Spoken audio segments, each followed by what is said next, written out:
झारखंड में 15 जून से बदलेगा मौसम का मिजाज। राज्य के इन इलाकों में भारी बारिश का ऑरेंज अलर्ट। झारखंड में अभी तक मानसून ने दस्तक नहीं दी है। इसके बावजूद 15 जून से मौसम का मिजाज बदलने वाला है। मौसम केंद्र ने राज्य के कुछ हिस्सों में भारी बारिश का ऑरेंज अलर्ट जारी किया है।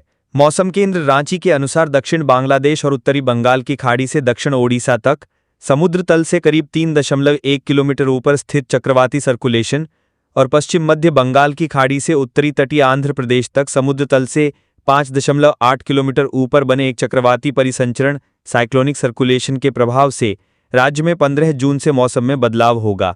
20 जून तक राज्य के कई हिस्सों में मेघ गर्जन, तेज हवा के झोंके के साथ अच्छी बारिश होने की संभावना है। मौसम केंद्र ने 17 और 18 जून को राज्य के कई इलाकों में भारी बारिश की प्रबल संभावना को देखते हुए ऑरेंज अलर्ट जारी किया है।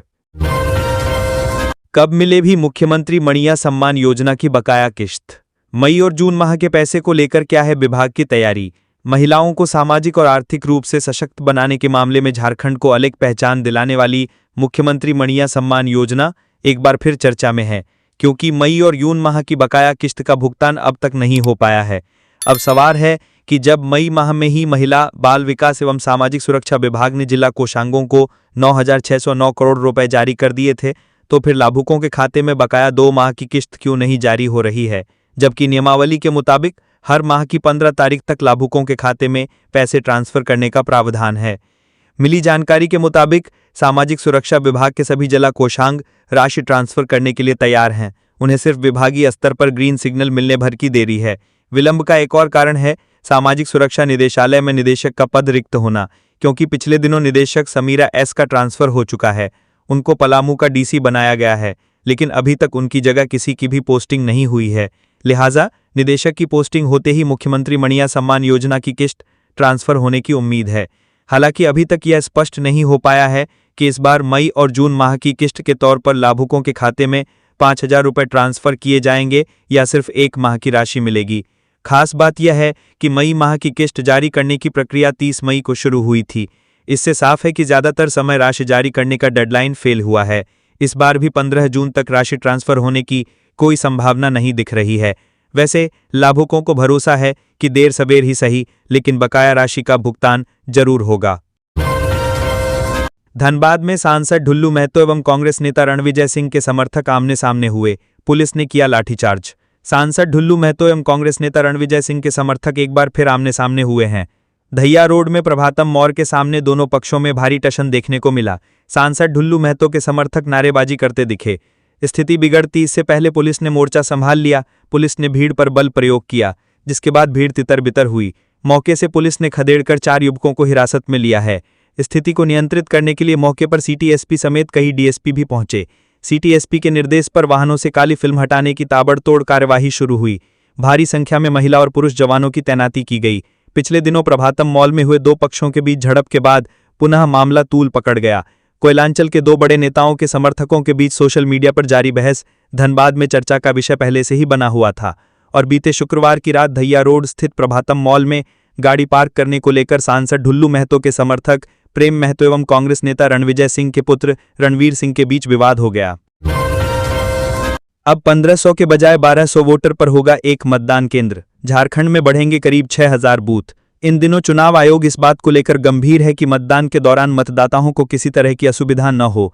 शनिवार को मुख्य निर्वाचन अधिकारी के रवि कुमार ने वीडियो कॉन्फ्रेंसिंग के माध्यम से सभी जिलों के जिला निर्वाचन अधिकारी, सह उपायुक्त और उप जिला निर्वाचन अधिकारी को भारत निर्वाचन आयोग द्वारा जारी दिशा निर्देशों से अवगत कराया।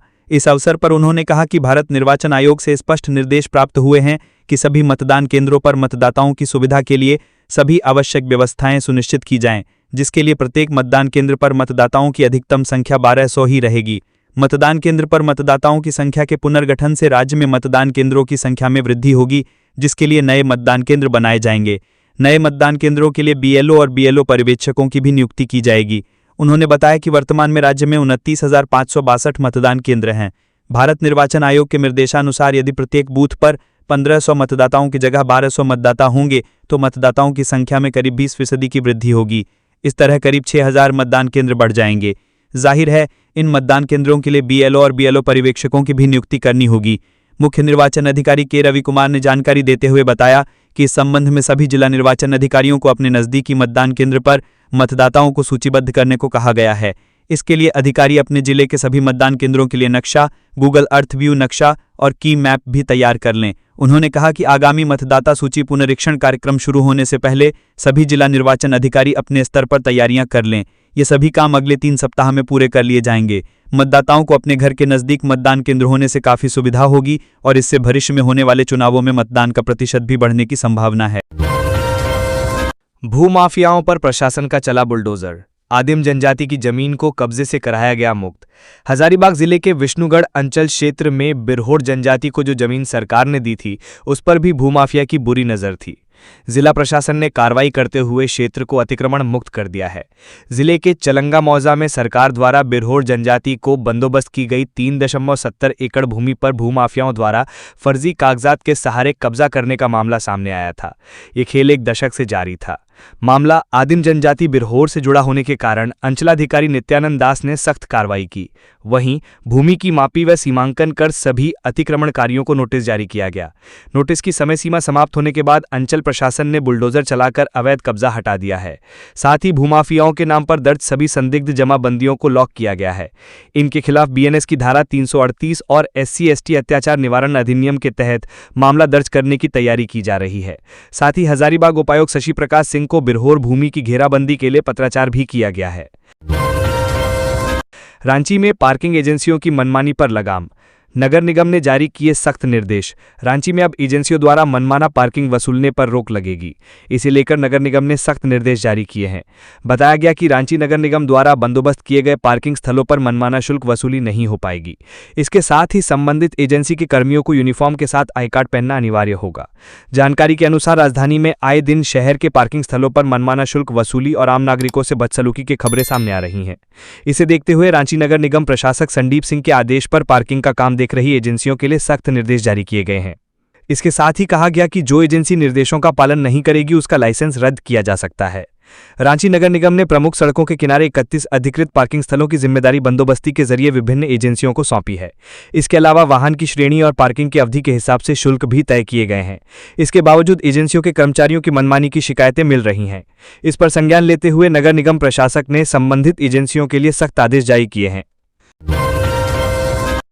सुरक्षा बलों का अद्वितीय योगदान देश कभी भुला नहीं सकता।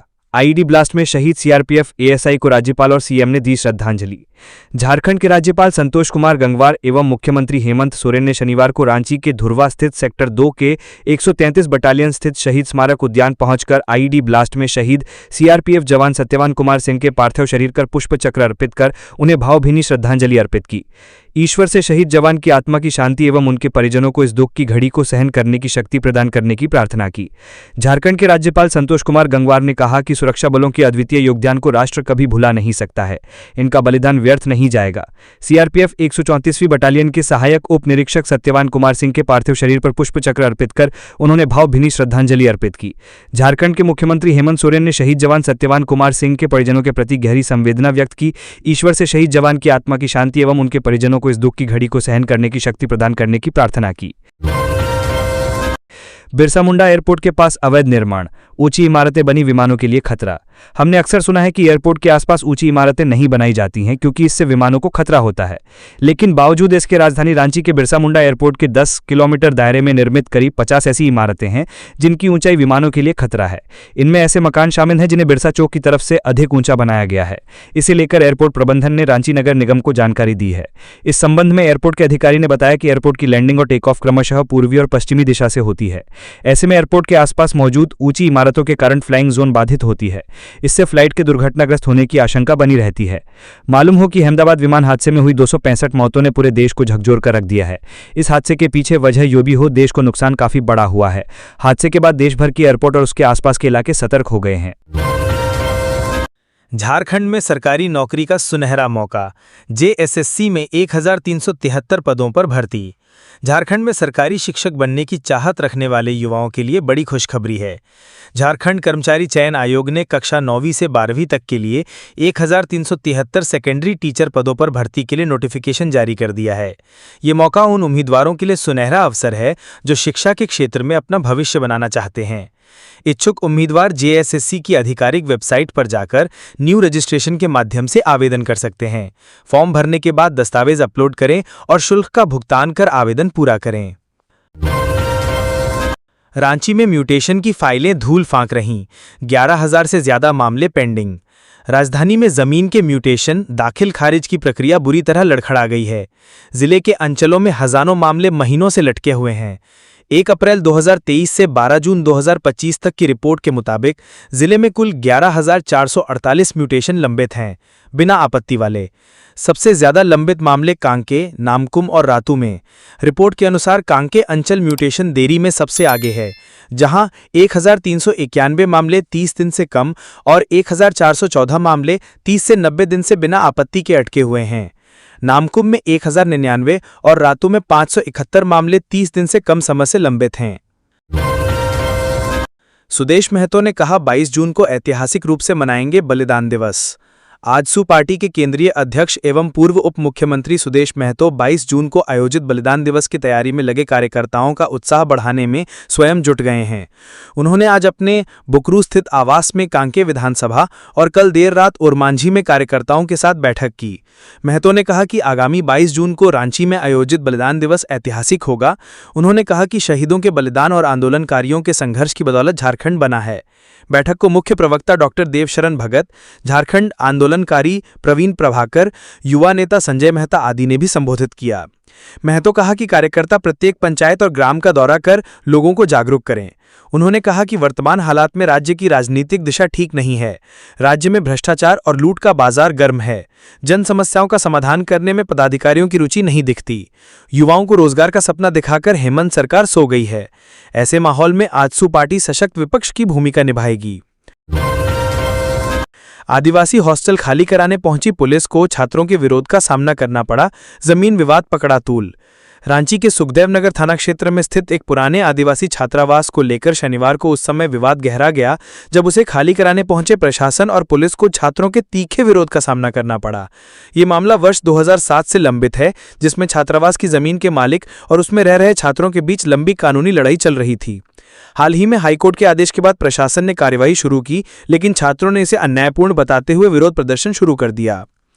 जानकारी के मुताबिक जिस जमीन पर छात्रावास बना है वो खतियानी जमीन है। जमीन मालिक का दावा है कि उन्होंने मानवीयता के आधार पर कुछ छात्रों को पढ़ाई के लिए अस्थायी रूप से 20 डिसमिल जमीन पर रहने की अनुमति दी थी, लेकिन धीरे धीरे विवाद बढ़ता गया और अतिरिक्त भूमि पर कब्जे को लेकर मामला अदालत तक पहुंचा।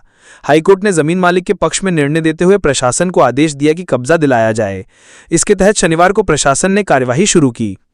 विवाद की गंभीरता को देखते हुए मौके पर बड़ी संख्या में पुलिस बल तैनात किया गया है। खुद थाना प्रभारी मनोज कुमार मौजूद रहे। प्रशासन छात्रों को समझाने की कोशिश कर रहा है, लेकिन छात्र परिसर से हटने को तैयार नहीं है। कुछ छात्र दलाल वापस जाओ और हम आतंकवादी बनेंगे जैसे उग्र नारे लगाते हुए प्रशासन की कार्यवाही को पक्षपातपूर्ण बता रहे हैं। रिंग रोड पर दर्दनाक हादसा, महिला की मौके पर मौत, आक्रोशित ग्रामीणों ने किया सड़क जाम। राजधानी के रातू थाना क्षेत्र अंतर्गत सिमलिया हाजी चौक रिंग रोड पर रविवार को एक 4 पहिया वाहन की चपेट में आने से एक महिला की मौके पर दर्दनाक मौत हो गई। घटना के तुरंत बाद स्थानीय लोग घटनास्थल पर एकत्र हो गए और आक्रोश में आकर सड़क को पूरी तरह से जाम कर दिया। चश्मदीदों के अनुसार महिला सड़क पार कर रही थी, तभी तेज रफ्तार में आ रहे वाहन ने उसे जोरदार टक्कर मार दी। टक्कर इतनी भीषण थी कि महिला ने मौके पर ही दम तोड़ दिया। आसपास मौजूद लोगों ने वाहन को रोकने की कोशिश की, लेकिन वो फरार हो गया। घटना के बाद सैकड़ों ग्रामीण एकत्र हो गए।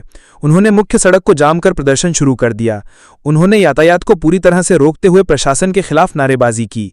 उनका कहना था कि इस क्षेत्र में लगातार तेज रफ्तार वाहनों की आवाजाही होती है, लेकिन कोई नियंत्रण नहीं है। प्रदर्शनकारी ग्रामीणों ने मांग की कि इस क्षेत्र में स्पीड ब्रेकर लगाए जाएं और सीसीटीवी कैमरे लगाए जाएं ताकि ऐसे मामलों की रोकथाम हो सके। पुलिस मौके पर पहुंची और स्थिति को नियंत्रित करने की कोशिश कर रही है, लेकिन खबर लिखे जाने तक जाम पूरी तरह नहीं हट पाया था। स्थानीय लोगों का कहना है कि रिंग रोड पर तेज रफ्तार के चलते ये इलाका दुर्घटनाओं का हॉटस्पॉट बन चुका है। उन्होंने प्रशासन से इस मामले को गंभीरता से लेने और सुरक्षा के पुख्ता इंतजाम करने की अपील की है। गुमला के नदी में मछली पकड़ने गई बच्ची की डूबने से मौत, गांव में मातम। चैनपुर प्रखंड के मालम नवाटोली गांव में शनिवार को एक हृदय विदारक घटना सामने आई है। बच्ची आरोही खलखो की नदी में डूबने से मौत हो गई। बच्ची अपने मामा और अन्य बच्चों के साथ नदी में मछली पकड़ने और नहाने गई थी, तभी यह हादसा हो गया। जानकारी के अनुसार बच्ची जारी गांध की रहने वाली थी और वर्तमान में अपनी नानी के घर मालम नवाटोली में रहकर पढ़ाई कर रही थी।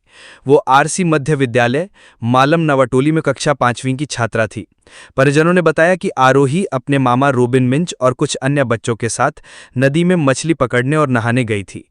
बच्चे नदी के किनारे खेल रहे थे, तभी खेत में लगी मिर्च की फसल की सिंचाई के लिए खोदे गए एक गहरे गड्ढे में आरोही गिर गई। बताया गया कि घटना के वक्त आरोही के मामा रोबिन मिंज पास में ही मशीन का कुछ सामान लेने गए थे। जब अन्य बच्चों ने आरोही को डूबते देखा तो वे तुरंत दौड़कर मामा को बुलाने गए। जब तक रोबिन मिंज मौके पर पहुंचे तब तक आरोही की हालत गंभीर हो चुकी थी। आनन फानन में उसे चैनपुर सामुदायिक स्वास्थ्य केंद्र ले जाया गया, जहां डॉक्टरों ने उसे मृत घोषित कर दिया। इस दुखद घटना से पूरे गांव में शोक का माहौल है। परिजनों का रो रोकर बुरा हाल है। धनबाद में कोरोना की दस्तक, संदिग्ध मरीज की रिपोर्ट पॉजिटिव, स्वास्थ्य विभाग अलर्ट। धनबाद जिले में कोरोना ने दस्तक दे दी है। एक संदिग्ध मरीज की रिपोर्ट पॉजिटिव आने के बाद स्वास्थ्य विभाग और जिला प्रशासन अलर्ट हो गया है।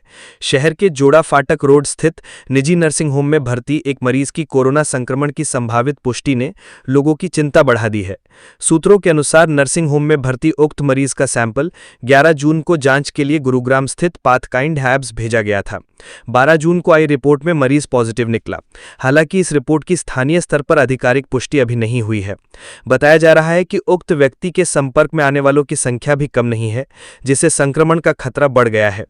इस मामले में धनबाद डीसी आदित्य रंजन ने स्पष्ट किया कि फिलहाल जिले में कोरोना संक्रमण का कोई पुष्ट मामला सामने नहीं आया है। उन्होंने बताया कि एक संदिग्ध मरीज का सैंपल जांच के लिए भेजा गया है, जिसकी रिपोर्ट की प्रतीक्षा की जा रही है। रिपोर्ट के बाद ही किसी ठोस निष्कर्ष पर पहुंचा जा सकेगा। उन्होंने कहा कि जिला प्रशासन ने एहतियात के तौर पर स्वास्थ्य विभाग को अलर्ट पर रखा है। सदर अस्पताल में स्वास्थ्य सुविधाओं को मजबूत करने के लिए निर्देश दिए गए हैं। साथ ही बेड की संख्या बढ़ाने, संक्रमण से निपटने के लिए प्रोटोकॉल को फिर से सक्रिय करने की तैयारी की जा रही है। श्रद्धालुओं की सुविधा बढ़ाने के लिए प्रशासन लेगा नई तकनीक का सहारा, मिनटों में दूर होगी समस्या। श्रावणी मेला की तैयारी को लेकर राज्य के पर्यटन मंत्री सुदिव्य कुमार सोनू और पर्यटन सचिव मनोज कुमार ने दुमका और देवघर के सभी अधिकारियों के साथ समीक्षा बैठक की, जिसमें कई महत्वपूर्ण निर्णय लिए गए। इस वर्ष श्रद्धालुओं की सुविधा को बढ़ाने के लिए आर्टिफिशियल इंटेलिजेंस और नई तकनीक का भी उपयोग किया जाएगा। पर्यटन मंत्री सुदिव्य कुमार सोनू ने बताया कि इस वर्ष श्रद्धालुओं के लिए शौचालय की बेहतर व्यवस्था हो, इस पर भी विशेष ध्यान दिया जा रहा है। पर्यटन मंत्री ने बताया कि श्रावणी मेले के दौरान श्रद्धालुओं के लिए लगाए गए शौचालय में QR कोड लगा रहेगा। इस QR कोड के माध्यम से देवघर पहुंचने वाले श्रद्धालु शौचालय की साफ सफाई को लेकर अधिकारियों से तुरंत संपर्क कर सकेंगे।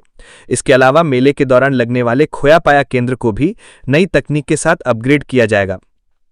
नई तकनीक के कैमरे लगाए जाएंगे, जिसके माध्यम से यदि खोए हुए व्यक्ति की फोटो लेकर कोई भी श्रद्धालु खोया पाया केंद्र पहुंचता है तो उस फोटो के माध्यम से कैमरा खोए हुए व्यक्ति को डिटेक्ट कर लेगा। इसकी जानकारी खोया पाया केंद्र के कंट्रोल रूम को दी जाएगी और फिर आसानी से खोए हुए व्यक्ति को ढूंढा जा सकेगा। हालांकि अभी तक इस व्यवस्था को लेकर अधिकारियों के बीच चर्चा ही हो रही है। इसके अलावा इस वर्ष देवघर के स्थानीय लोगों के लिए भी विशेष व्यवस्था की जाएगी, ताकि श्रद्धालुओं के आने जाने से आम लोगों की नित्य क्रिया प्रभावित न हो। वहीं नई तकनीक व्यवस्था को लेकर श्रद्धालुओं ने कहा कि हर वर्ष उन्हें गंदगी का सामना करना पड़ता है, लेकिन इस वर्ष नई तकनीक के सहारे यदि सरकार साफ सफाई रखने की बात करती है तो ये भी देखने वाली बात होगी। चतरा में मादक पदार्थों के खिलाफ पुलिस की बड़ी कार्रवाई, 2 तस्कर गिरफ्तार, भारी मात्रा में नकदी और ड्रग्स जब्त। चतरा जिले में पुलिस ने मादक पदार्थों के खिलाफ एक और बड़ी कार्रवाई की है।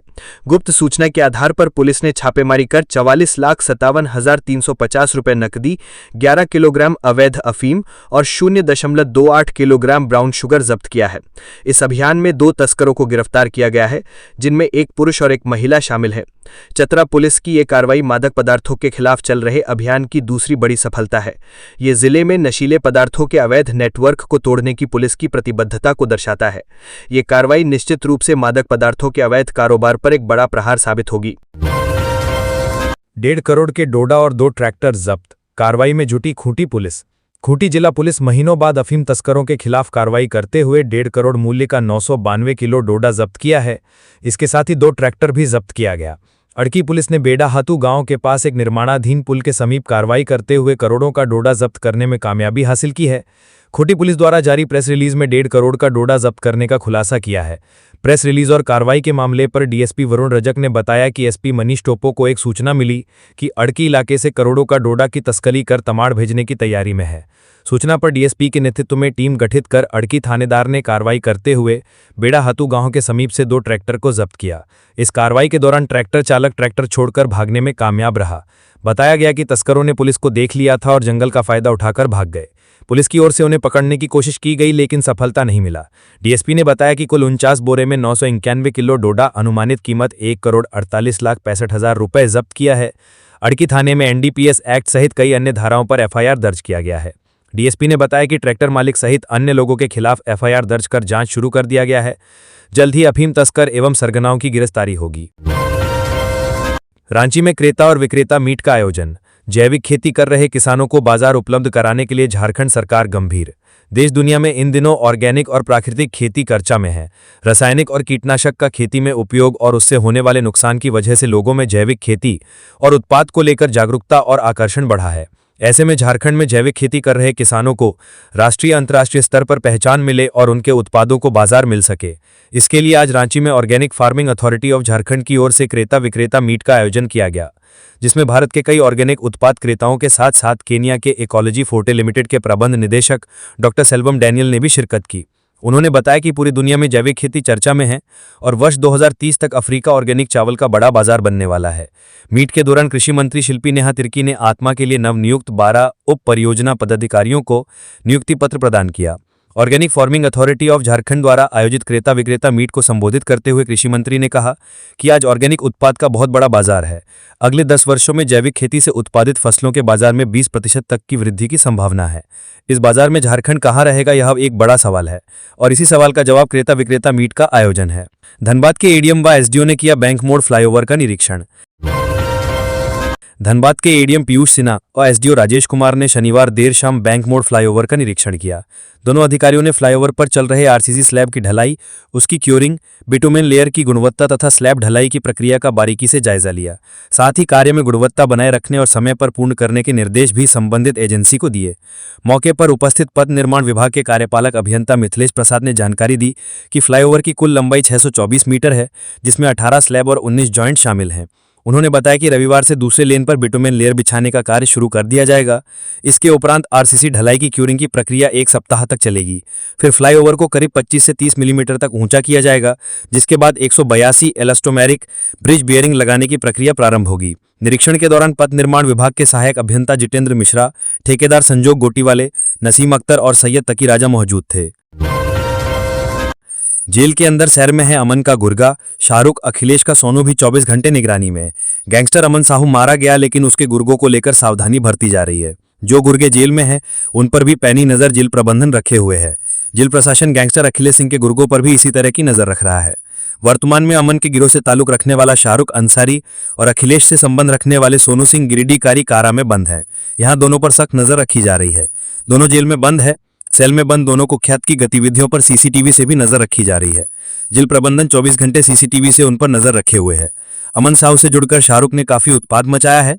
चतरा का तंडवा हो या बालूमात, हर जगह इस अपराधी ने गदर मचाया। 4 वर्ष पूर्व इसकी तलाश केंद्रीय एजेंसी ने भी की थी।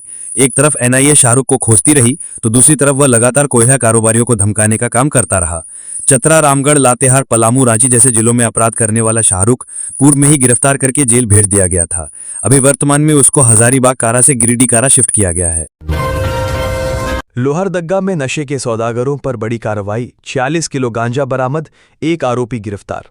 लोहरदग्गा जिले में नशे के सौदागरों के खिलाफ लोहरदग्गा पुलिस की बड़ी कार्रवाई देखने को मिली है। लोहरदग्गा पुलिस अधीक्षक सादिक अनवर रिजवी को मिली गुप्त सूचना के आधार पर 2 अलग अलग स्थानों पर छापेमारी कर 28 पैकेट अवैध गांजा लगभग 46 किलो बरामद किया गया है। इस दौरान 1 आरोपी को भी गिरफ्तार किया गया है। बरामद गांजा की कीमत लगभग 20 लाख रुपए बताई गई है। पुलिस अधीक्षक सादिक अनवर रिजवी के निर्देश पर छापेमारी दल का गठन किया गया, जिसके बाद जिले के बगड्डू थाना क्षेत्र अंतर्गत आर्या गांव निवासी संदीप साहू के घर से 43 किलो गांजा और सदर थाना क्षेत्र के राजा साहू के घर से 3 किलो गांजा बरामद किया गया। मामले को लेकर संबंधित थानों में एनडीपीएस एक्ट के तहत कार्रवाई की जा रही है। लोहरदग्गा पुलिस अधीक्षक सादिक अनवर रिजवी ने प्रेस कॉन्फ्रेंस कर बताया कि जिले में लगातार गांजा की अवैध बिक्री की शिकायतें मिल रही थीं। इसी को ध्यान में रखते हुए गुप्त सूचना के आधार पर मुख्यालय डीएसपी समीर तिर्की के नेतृत्व में एक विशेष टीम का गठन किया गया और छापेमारी की गई। इस अभियान में संदीप साहू नामक आरोपी को गिरफ्तार किया गया, जिसके पास से भारी मात्रा में गांजा बरामद हुआ। वहीं दूसरी जगह छापेमारी कर 3 किलो गांजा जब्त किया गया। मामले की जांच जारी है और आगे भी कार्रवाई की जाएगी। तो ये थी आज की झारखंड की टॉप बड़ी खबरें। इसी तरह झारखंड की हर छोटी सी बड़ी खबर देखने के लिए आप हमारे चैनल 24 झारखंड न्यूज को सब्सक्राइब करके बेल आइकन प्रेस कर ले, जिससे झारखंड की हर छोटी सी बड़ी खबर की अपडेट आप तक पहुंचता रहे। तो आज के लिए बस इतना ही। हमें दीजिए इजाजत, फिर मिलते हैं नेक्स्ट न्यूज में।